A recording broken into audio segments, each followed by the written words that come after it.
right. Mhm. Okay, everyone, we're going to let folks join here. I think we'll have some other folks jumping on as well. If everyone can keep your video and audio off until we get to the Q&A, that'll just help us streamline things a little bit here. And with that, we'll get started. My name is Libby Jamison, and I'm one of the organizers for Homefront Rising. And for folks who are not familiar, maybe this is your first time joining us, Homefront Rising is a nonpartisan initiative focused on elevating military spouse voices in public leadership. And we've really focused on running for office and military spouse candidates, and we want to see many, many more military spouses running at all levels. But we also recognize there are other pathways to serve. So I'm really excited to be here today talking about appointments. And we're going to talk about appointments at the national level, federally, but also a little bit about state and local appointments. So, anything from your local Parks and Recs board up to, DOD and state and all the federal level appointments. And I am really excited to have, let me see if I can make here we go, make my technology cooperate here. We are so excited to have Lindsay Rodman here. Lindsay is the Executive Director for the Leadership Council on Women in National Security, LCWINS. And Homefront Rising is a part of Military Spouse JD Network, and we've long been a fan of Rosa Brooks, a fellow military spouse attorney at MSJDN, and I know she's been really involved with LCWINS and getting the ball rolling on that. So, which reminds me, when I reached out to Lindsay to ask, will you come please talk to us? I knew about the great work of LCWINS, and you can look at Lindsay's resume, which is super impressive and incredible, but I did not realize that she was one of us. So she's an attorney, a Marine veteran, a military spouse. So I was just so thrilled when you said yes, and then started to see what a great fit it was. And always fantastic to have someone from our community who gets us come and talk to Homefront Rising. So with that, I'll turn it over to you, and Lindsay, if you can tell us a little bit more about yourself and LCWINS. Sure. Yeah, happy to do it. Really, really happy to be here. I am going to try to cover some basics, but leave plenty of time at the end for questions, because I think that's the way to make this most useful for everyone and most interesting as well. So starting with the most boring part, which is like the bio, I joined the Marine Corps actually after law school. And so I did a year at a law firm and then joined the Marine Corps as a judge advocate, spent about 8 years on active duty. The last year of that was stationed in DC and as a White House fellow. And at that point, I had been dating my boyfriend for a while. He proposed, we were getting married, and he was an officer in the Royal Canadian Air Force. And the Marine Corps, as you all may imagine, was not in the least bit sympathetic to me marrying a foreign military officer, let alone another military officer. And so there was no give on where my orders might be and the sort of accommodating of how our lives could be anywhere close to one another for the next foreseeable future. So I transitioned into the reserves, and I took a political appointment in the Obama administration from my White House fellowship. From there, and you'll all be familiar with this, my husband got orders to Ottawa. So I quit the Obama administration and we went to Ottawa for 2 years, and I had to figure out how I could keep that resume looking like it was still active, even though I was in Canada having kids and, doing some think tank work to sort of stay engaged in this space. But I'll be honest, and happy to talk through this during questions. Like, I was very afraid that was like my career suicide thing was, marrying this guy and going to Canada. At the end of that, he retired at 20, and then he got his dream job at Google in New York City, which happens to be my hometown. And we were trying to figure out how to, sort of where did we want to land? We love DC, but I was also curious about going home to New York City. And when he got his dream job, I wasn't landing the right kinds of jobs in the time frame when Google said, like, you got to say yes or no. And so we ended up going to New York. And the job prospects here are not as great as in DC in the national security space, which is my passion and where I want to be. And so again, I kind of like tried to figure out, what do I want my life to be if I'm not in a politically appointed position, if I'm, you know, sort of in the national security space, but on the outside of government. And there are a lot of people who really do frame their lives around the next political appointment and spend 4 years out of government or 8 years out of government trying to figure out how to be well positioned to go back in. I didn't want that to be me. I wanted to like really love the thing that I was doing on the outside. And so I decided I wanted to pursue some nonprofit management experience because I just don't have a stomach for the private sector. I like refuse to make money ever.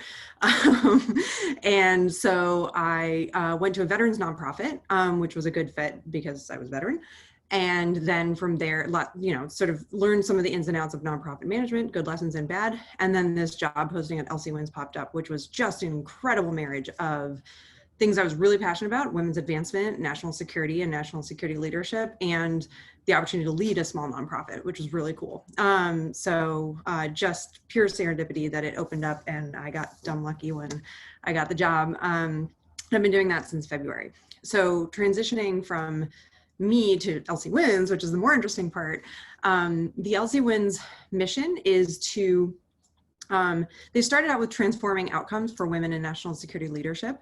Now our mission is a little bit more convoluted. I'll admit that I don't have it memorized, but you can read it on the website. And it's about striving for gender parity in national security leadership. The idea is that gender diversity in national security leadership will improve national security outcomes. So there's like the equity argument, right? I mean, it's like our leadership should look like America. But there's also that efficacy argument of that, you know, representation actually leads to better outcomes, and diversity, sort of that diversity of thought, diversity of background and experience, will also yield better decision making, especially at critical points.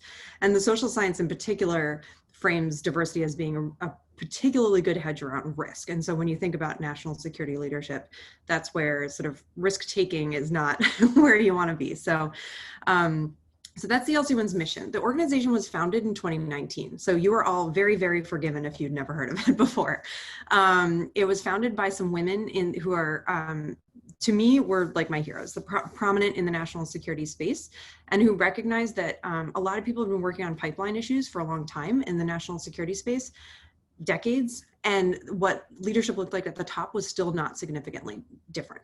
And so that meant that like real advocacy needed to be paid to just sort of fixing it at the top, and hoping that that paired with all the amazing work that's being done and pipeline issues and supporting communities of women in the space would actually and so we did. So the first thing that they did was obtain from as many presidential candidates as possible, it's the summer of 2019, a commitment to gender parity in national security leadership. So the idea was like, none of them can really picture themselves being president quite yet, so we'll get them early and make them promise that if they are president, that they'll have gender parity in their national security leadership. And so both Joe Biden and Kamala Harris as presidential candidates made that commitment. And now we're actually seeing the fruits of that, where you're seeing like great showings of women being selected at the very top positions across the board, at least the ones that have been announced so far. So that's really exciting. When I came on board in February, the idea was, okay, so we've got this pledge, and our hope is that one of the 18 candidates that took the pledge will ultimately become president, or maybe we can get Trump to take the pledge too. We are strictly nonpartisan 501c3, so this has nothing to do with politics. It just has to do with sort of the outcomes we were seeking. And so we came up with 3 major initiatives that we did over the summer and fall in order to improve the chances that the next president could achieve gender parity in national security. So the idea is like, what can we do to kind of level the playing field and help people from the outside? So the first thing is we put together a list of best practices in terms of political appointments and how to think about diversity in the context of political appointments. Those are up on our website, lcwins.org. The next thing we did was put together a database of women who are well qualified and ready to serve in the most senior positions, so those Senate confirmed positions. For about 200 jobs, we put together a database of over 850 women, and then we did a small addendum to take it up to about 950 women. So that was really exciting because we were just trying to make the claim that this idea of, well, we want to do gender parity, but the women aren't there. And so once they're ready, then we'll be all about gender parity. So you know, our case was they're there, they're ready to go. You can have your choice. Like, here's 5 times the number of women that you actually need. So kind of excuse removal. Our goal as an organization is not to champion those women in particular. We hope that we've helped elevate them and their careers because they're incredible. But the idea is just, you know, to sort of help make that case. So we're sort of championing all women, not just like specific LCWINS women. The last thing that we did was put together a series of webinars that are much more thorough than what I'll be able to say today about the political appointments process at the federal level. And those are available on lcwins.org/webinars. And so for folks who really want to dig deep on this or learn more about the process, I suggest you check out that website. We've got notes up on the website, the webinars are there. And then also the Partnership for Public Service does a nuts and bolts treatment of the political appointments process as well. So for folks who want to do a deep dive, I commend you to those websites. Okay, so that's LCWINS. In terms of, so what do you need to know about the political appointments process? I'm going to try and do this quickly, but like I said, happy to answer questions and then go to the website and do your own deep dives and try to, you know, get as much information as you can. There are 3 people who, thank you, Libby, for putting the website out there. So there are 3 people who are the decision makers when it comes to political appointments. There's the White House Office of Presidential Personnel. The White House Office of Presidential Personnel is important because ultimately political appointees are an extension of the White House and the president's policy platform. That means they are political in name and also political in nature. So for folks who are used to the military environment, so for example, where I come from, where being apolitical is, you know, seen as a virtue and saying like, you know, I'll work with anyone, I'll work in any administration. That is like the wrong answer when it comes to political appointment, because you are meant to be a political extension of the White House and of the policy priorities of the White House.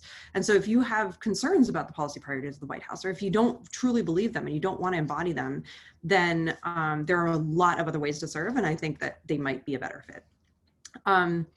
The White House liaison office head in each of the agencies is the other person. So there's the White House, then there's the agency person who is in charge of the political appointments within that agency. So for example, in the Department of Defense, it would be the White House liaison office head in the Department of Defense, and then the hiring manager. And the hiring manager is the person who kind of is the direct supervisor of the job that you are seeking. So if you want to be the Deputy Assistant Secretary of Defense for Military Families and Community Relations, or whatever that one's called, then your hiring manager, and I don't know exactly who it is, it might be the Undersecretary for Personnel and Readiness, it might be the Assistant Secretary right above that person, but it would be someone within the DoD hierarchy that has direct oversight over that position. So those are the 3. And you need to come to the attention of at least one of those 3, and then have all 3 support your candidacy ultimately. When I say come to the attention of, blindly applying on the buildbackbetter.gov website is not going to be sufficient. That is the most important first step for you to take if you don't believe that the transition or the Biden administration somehow have your resume already. Like if you have not applied through that website yet, that is your first stop, absolutely, if this is of interest to you. But that does not count as like applying for a job the way that one says applying for any other job. You also need to network your way to one of those, at least one of those 3 decision makers, or otherwise figure out how to have someone champion you for the position that you seek. That sucks. I totally, like, I understand that like what I just said for many people is just sort of like instills fear and loathing and like the whole process. And we can talk more during the Q&A about like what that means, but that is realistically what you need. Once that happens, so once they sort of support you and are interested, they will reach out. You will get a call for an interview. There is no way to call them, they call you. The interview is on their schedule. Even at the interview phase, there will probably be other people in the running. They will then give you a White House vetting form, set of White House vetting questions, a security clearance questionnaire, and a financial disclosure form. The vetting questions are not public, but the financial disclosure form and the security clearance form are both they're publicly available. So if you think that your life is complicated, and those will take a while to fill out, and your life probably is complicated and they will take a while to fill out, because for example, you need to be able to say everywhere you've ever lived and a contact who they can contact there. then, if this is really of interest to you, it might be worth downloading those forms, taking a look now, and just having a plan for how you're going to get them filled out, because you will hold up the process if that takes you a while. I saw the question about the three people, so I'll go back and cover that now. The hiring manager, so that would be the assistant secretary, the undersecretary that owns the political appointment that you're considering or is of interest to you. The White House Office of Presidential Personnel, and the White House liaison in the agency. So in the Department of Defense, it would be WALO, White House Liaison Office. In DOD, the hiring manager might be the Undersecretary for Personnel and Readiness. And then the Office of Presidential Personnel in the White House will have a national security lead or something like that. If that's what you want. If you want an education one, then, go there. Okay, so that, and then after the forms, once the vetting process is complete, then you would be officially nominated, and then they'd set up a time to get you, for the Senate confirmed positions, then you go through Senate confirmation, but the vast majority are non-Senate confirmed, and then you would then be sworn in. The timeline there for many people takes up to a year. It is not weird for it to take up to a year. So there's absolutely no certainty. There's no way to gain certainty in terms of the timeline. So that's something to sort of keep in mind at the outset.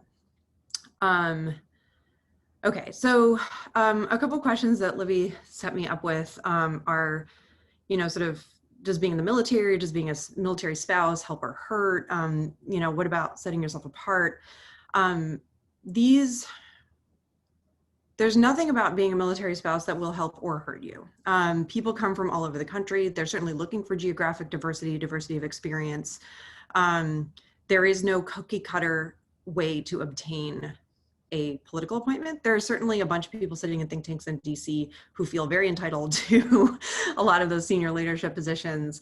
But there's no standard or qualification matrix that they are seeking to marry people up with.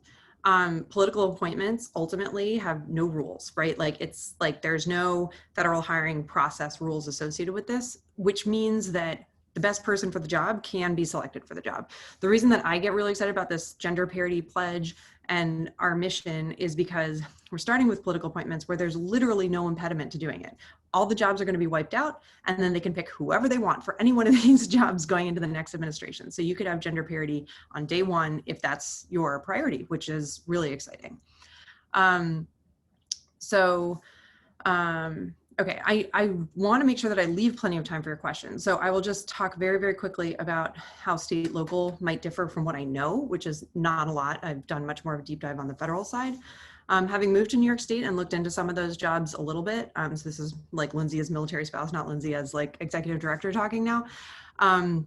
I had to have that like personal connection to someone who'd previously worked for the state, and I told him, and he was a good friend, and he's a former Navy vet, and so this is very much like part of the club, that I was interested in public service, and then through his connections started talking to the right people, and then got connected to the gubernatorial appointments person in the New York State apparatus. And then we started talking about like, what might you be qualified for? What might you be interested in? I interviewed for a job, and like sort of, that was a giant black box, never really heard back, got the offer from the veterans nonprofit, went there, later heard that some other person had been appointed to that job. And I feel like that's very similar to how the federal process works as well. Like it is, these opportunities are incredible where you really do get to shape policy. And so, I certainly would encourage folks to think about them as great opportunities to stick your neck out and to go for it. But you just cannot plan your life around it. So like, throwing your hat in the ring, but then figuring out if you need stability or if you need to know what your next job is or whatever, just figuring out what your real plan is going to be to go get that, is probably the best advice I can give, even though I want to encourage everyone to go for these jobs. It's just an unpredictable process, and you have to be able to construct your life such that that's okay. Okay, Libby, I said I would take like 10 or 15 minutes, and it's already 2:20. So I tried to cover all the wickets, but yeah. But yeah, let me kick it back to you. What did I miss? Let's, where should we go from here? Well, I just wanted to say on the state, and I think maybe especially the local, I think there's a lot of opportunities there. And you and I were talking beforehand about how, you know, we do tend to focus so much on these federal opportunities, and there is a lot of change that can be made at the federal level. But I think there are also so many great opportunities at the local level, and sometimes they align really well with a 2 or 3 year tour. So maybe you land somewhere, you can network your way in, and it is only a 1 or 2 year term, and you do a great job and kick some butt and you move on to the next location. So I would just really encourage folks to think about, you know, think about your skill set. If you're a teacher or you've been really involved, you know, maybe there's a, you know, parents advisory board, or maybe the environment is your passion and there's a parks and rec board. I mean, there are so many opportunities that are maybe not as competitive as trying to get into DoD, but they're going to really build that resume as, you know, as you go along from different duty stations. And a lot of times, some of the smaller municipalities are really like desperate for people to step up and serve. They're not the most glamorous positions, but they can be a really great resume builder. So I hope folks will check that out. And with that, I think we'll open it for questions. Yeah, go ahead. Oh. What's going on in this? Hi, this is Adrienne Goins here in Washington. Hi, Libby. How are you? Good, how's it going? Hey, Lindsay. Good to see you. I wanted to make an offer, and then I also wanted to ask a question. So, as Lindsay knows, I served in a Schedule C, one of those lower level political appointments in the Clinton administration. Although yes, I'm old, and I just wanted to offer that in case my experience is helpful to anyone. I mean, I don't have anything to add to what Lindsay said, but I can talk about my situation, how I ended up in that position.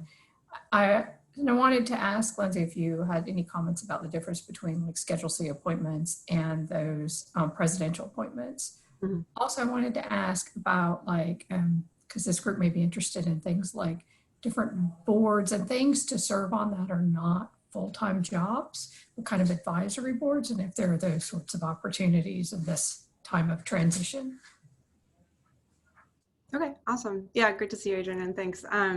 So the Schedule C, I have a slide and I could have put it up, I apologize, but so there's presidentially appointed with Senate confirmation, there's presidentially appointed. Those two are the very senior top jobs, which you should all, you know, strive for. I don't know anyone's background, so I don't know where people are in terms of the junior senior hierarchy in this group.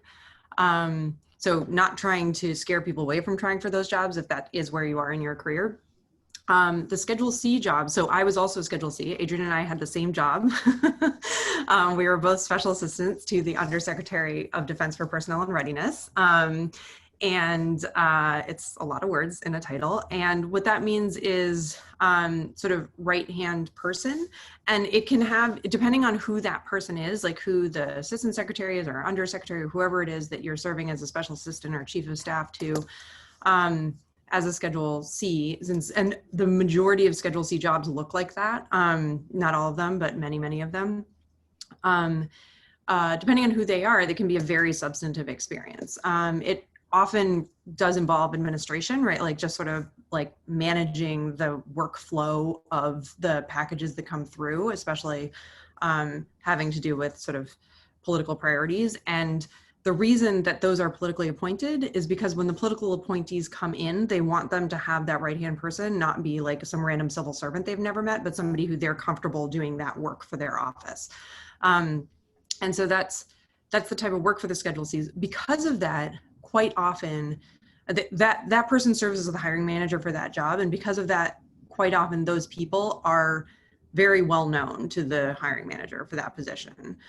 So I was like, moderately well known to the person who was the undersecretary. I had interacted with him a number of times in the Pentagon. He sort of is well known for mentoring younger officers and other people in the building. I was in the Pentagon in another job, and then got to meet him because I wrote a memo that he invited me to come talk to him about, just purely in like a mentorship capacity, which was awesome and a cool opportunity. And then he happened to be a White House fellow. So when I applied for the White House fellowship, I like sheepishly said, I want to be like you and I want to be a White House fellow. And so we sort of built a relationship around that. So when I was coming off the White House fellowship, I went over to be a special assistant. It does not have to happen that way, but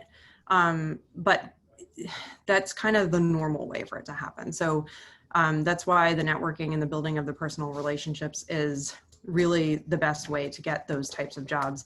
Even at the lower level, you'd think like, maybe I can just come in as a random person. That's hard. The best way to do it though, and this may be a little too late, but I don't know everyone's background here, is through the campaign. So if you were very active in the Biden campaign, and if you have gotten those emails saying, submit your resume on buildbackbetter.gov, you should do that and be clear to your campaign hierarchy. So the people who you were working with, that it is of great interest to you to do one of those Schedule C type positions and what sort of subject matter area you're most interested in, and then have them, sort of see how they can help champion you for those types of roles. And there were people in 2008 from the Obama campaign who kind of ended up in like random but really interesting DoD assignments because they were campaign people who had just like put in the work, and if they wanted a job, they were going to find a place for them to land. Yeah. Any other folks have questions? You can either pop on camera and ask or ask in the chat. Yeah, and while people get teed up with the next question, I'll answer sort of like the classic question that I always get, which is, what happens if I wasn't on the campaign? And it does not mean that your chances are zero, but right now people should know that the line is out the door and around the block from people who were on the campaign.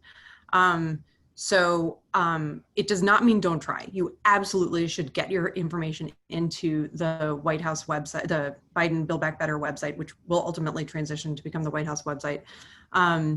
And that is a great way to signal your early interest in joining the administration. The reason that I emphasize that these are political appointments is because if you were not on the campaign because the campaign does not align with your political views, then I really don't think the political appointment makes sense for you. Like, you should only serve in an administration that is doing stuff that you believe in. But if it's one of those like, I couldn't, or I didn't take the opportunity or whatever, then that it is still important for you to articulate why you support this president and why you think coming in as a political appointee makes the most sense. So you have to keep in mind that like 99% of all the jobs in the federal government are not political appointments. USA Jobs is for people who want to stay apolitical and aren't, sort of a part of supporting the political apparatus. The political appointments are really for the people who are supporting the agenda of the White House. And so if you weren't able to serve on the campaign, do some, signaling that you are a Democrat and support Democratic issues if you want to serve in a Democratic campaign. So that is my, I've heard from folks that are just like, if you didn't serve on the campaign, like you really need to wait until 2022 to know that you have a chance, which does not mean don't submit your information now, but like, yeah. And I'm, it's the military, so we're going to do like straight shooting and just giving people the real answers. But that's my understanding.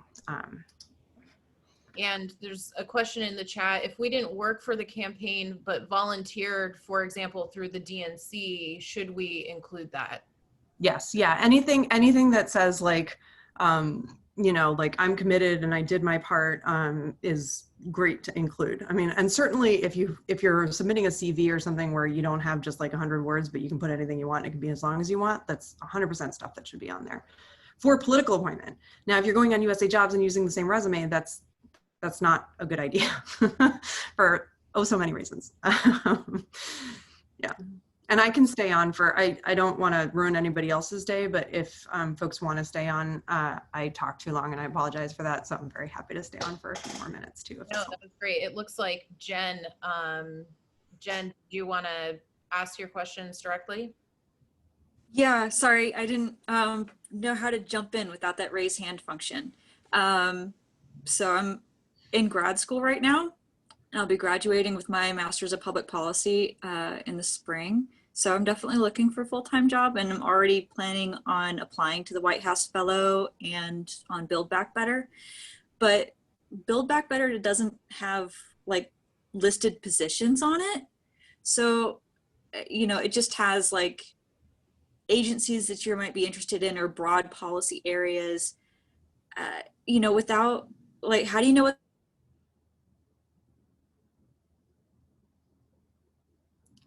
Oops, I think we lost your, Yeah, oh, Jen, we lost the sound, but I think I understand your question, which is like, what are these jobs because they're not listed?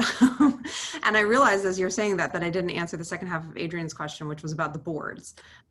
So let me go back and do that real quick. So the best thing to do actually to understand all the different agencies and boards that might be involved is one, if you go to the Build Back Better website and in the application form, it actually does list every agency. And that includes all of the boards, including the like Polar Bear Conservation Board and the one that's for Atlantic tuna and the different one that's for tropical tuna. And like, so like go through that because that is all of the agencies, and anything that's a board or a commission is gonna almost certainly be part-time. In terms of how you get considered for those positions, honestly, they are very high level. So that's different than the people who work for the commission. The people who work for the commission will be employed through USA Jobs, and they're called Federal Advisory. It's a FACA system, and so you want to apply to those jobs as commissions get stood up. But that's not the political appointment. To be a commissioner or a board member on one of those jobs is, for some of them, Senate confirmed, for most of them, otherwise presidentially appointed.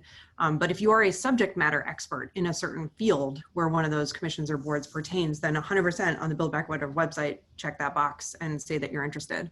And then again, it's the same thing. It's like networking to the people who are currently on the board or, you know, the sort of presidential personnel folks in that field.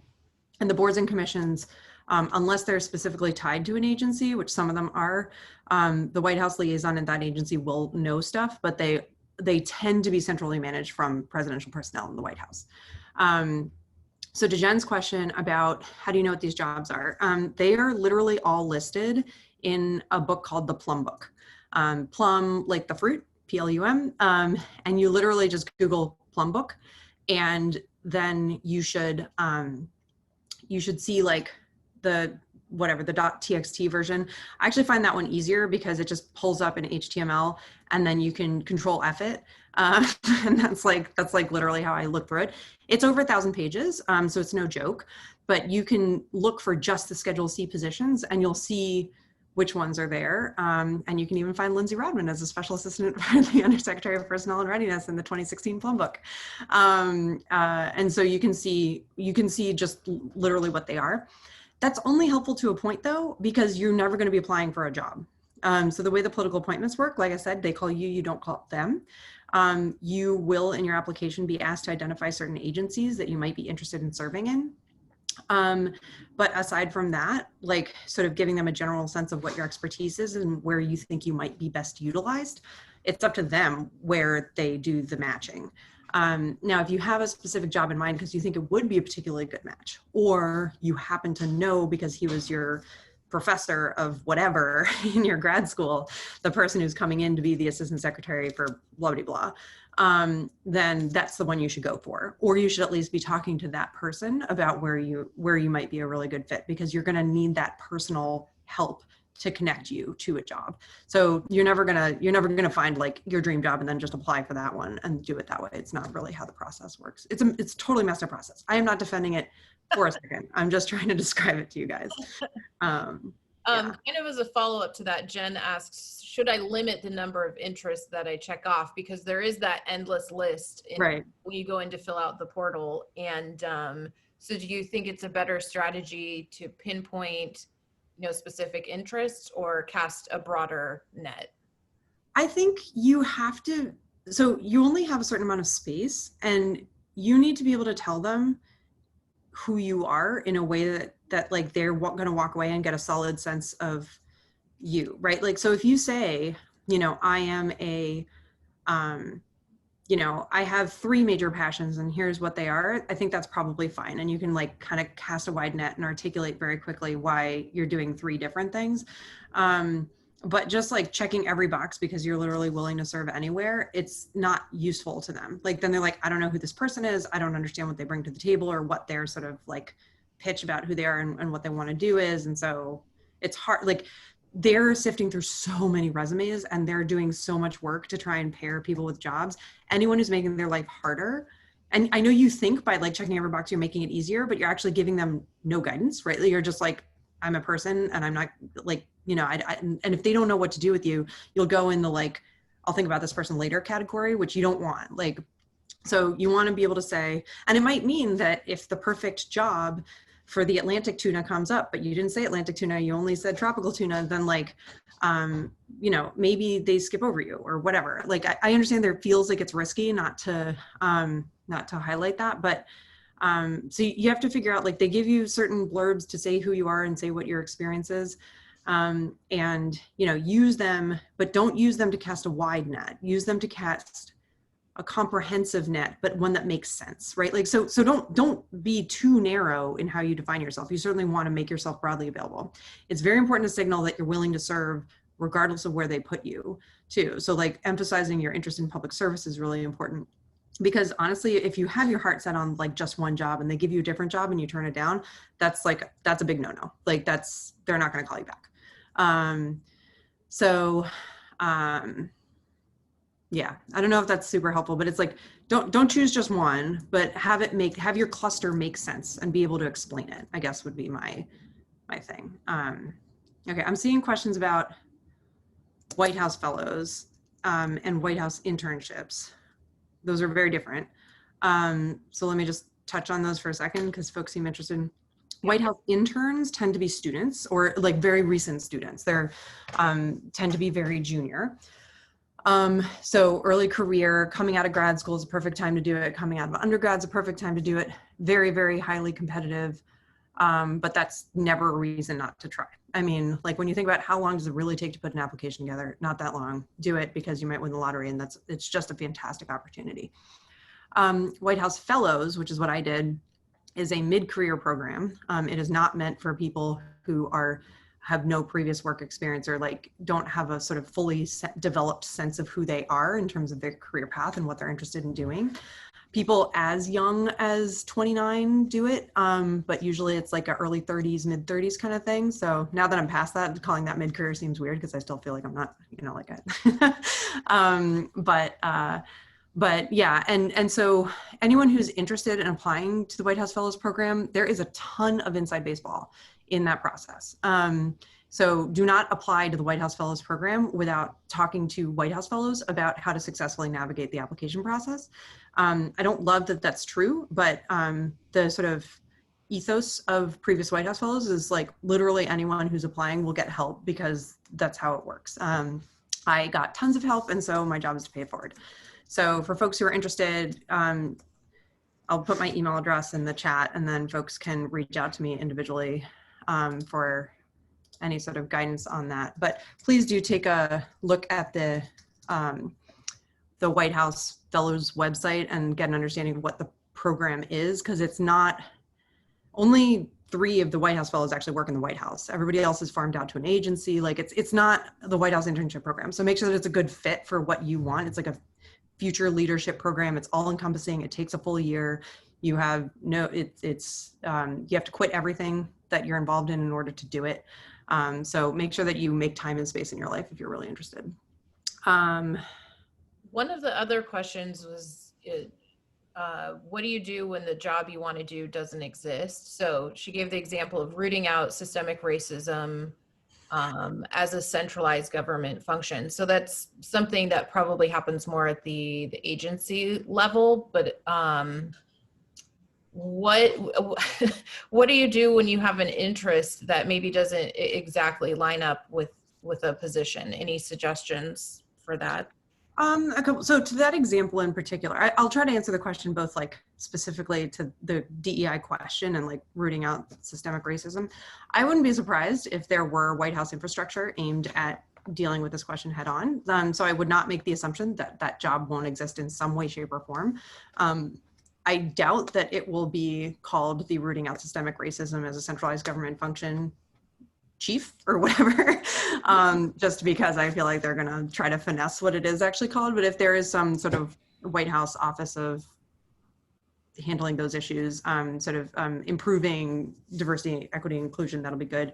Trump has signed an executive order and some OMB guidance that goes against a bunch of DEI trainings and initiatives that currently exist in government. So there is already a plan, I know, in the transition to hit the ground with sort of like a new approach to DEI. So that is certainly going to happen. And there is a White House coordination function called the Domestic Policy Council that will also provide White House level guidance on any range of issues. And I imagine, whether there's a separate office that's, government-wide DEI concerns, or whether it's part of the Domestic Policy Council, I don't know. I ended up working very closely when I was in the White House with some folks who were doing work on a number of different issues, because my portfolio included all military personnel issues. So things like trans advocacy and ending the combat exclusion policy, and other issues having to do with sexual assault and sexual harassment. Those were National Security Council because they were military personnel issues, but they also ended up going to the Domestic Policy Council for some issues as well, because they sort of had a broader relevance in that vein. So that's one thing. And the other thing is, like, if the government's not doing it, so the broader answer is, like, if the government's not doing it, right? If it's the thing that the government should be doing and they're not doing, and there's no office that does it, that's what advocacy is for. Like, that's what organizations like this and grassroots advocacy and political campaigning is all about. Is about influencing government to do the right thing. So, if the Office of Personnel Management in the federal workforce is not doing what it's supposed to be doing, and it hasn't set up the infrastructure it needs, then this is the type of thing that I would advocate from the outside for them to change. I am convinced, as the question seems to presuppose, that a centralized government approach to this question is probably wise, and not having it be left to the agencies. But I can't speak for exactly what the jobs are going to look like in the future. Well, I know there's more questions coming in. We are already so over time, and I appreciate, Lindsay, you sticking around to answer some of these questions. I do want to say, we were talking about, one of the questions I'd posed to you is, does military spouse status hurt or help? And I think the answer is right. We talk about it a lot with veterans too. Just being a veteran or a military spouse is not going to get you a job or get you elected into office or any of that. But I do think we have the opportunity to talk about our experiences as military spouses and show the diversity that we bring. And I think especially in this administration is committed, they've done a lot of work on hiring military families. So I think there's an opportunity to use that as a selling point as you put in your resume and talk about your military family background. But also when you're pursuing those state and local opportunities, there are not a lot of active duty military spouses on these boards and positions. And so I think it's important that we talk about ourselves in that sense, to say, you have a ton of military families outside the gate, and that voice is not heard on the Parks and Recs board or whatever it might be that you're pursuing. So like Lindsay said, I don't think it's going to get you the job. It's not going to not get you the job, but I think we have the opportunity to talk about that and the different experiences we bring to the table. So I would really encourage folks to do that. And with that, I think, unless Lindsay, any closing words? I mean, I gave you my email. I'm very happy to answer additional questions offline if it's helpful to folks. I hope that this was helpful or useful. But I do think, I really only, if this is something that's really of interest to you, then please go to our website and others and try to learn more about the process, because just throwing your name into the buildbackbetter.gov website is not enough to make that a meaningful effort at coming into the administration. And I love Libby's suggestion about state and local and getting more locally engaged. We were talking about it that at the federal level, so many of the issues that affect military spouses have some attention, whether they're doing the right thing or whether they have the perfect policy is another question. But state and local, I mean, just in terms of the licensing and the education and, understanding the needs of military communities that are, continuously shuffling people around, and so maybe they're not well represented locally. That's where I think you could really have an impact right away, which is really cool. Yeah, absolutely. And I think, you know, for both the federal and the state and local, you know, it is all about that network. And we know that's a challenge for military families. And that's a lot of what Homefront Rising is about. So I hope that you will follow us on social media. Our email is homefrontrising@gmail.com. Reach out to us. If you are interested in applying for one of these positions, you know, we can try, we've got folks in San Diego and Tampa and all over the place. So yeah, Amanda is chiming in here from Southern California. So that's part of what we want to do as Homefront Rising, is help you make those connections. So please reach out to us. Let us know what you're interested in. Let us know what you're thinking about applying for. And we'll use our network for you as much as we possibly can. So thank you everybody for tuning in. And thank you so much, Lindsay, for your time and expertise today. Appreciate it. Yeah, happy to be here. Great to see everyone. Have a good one.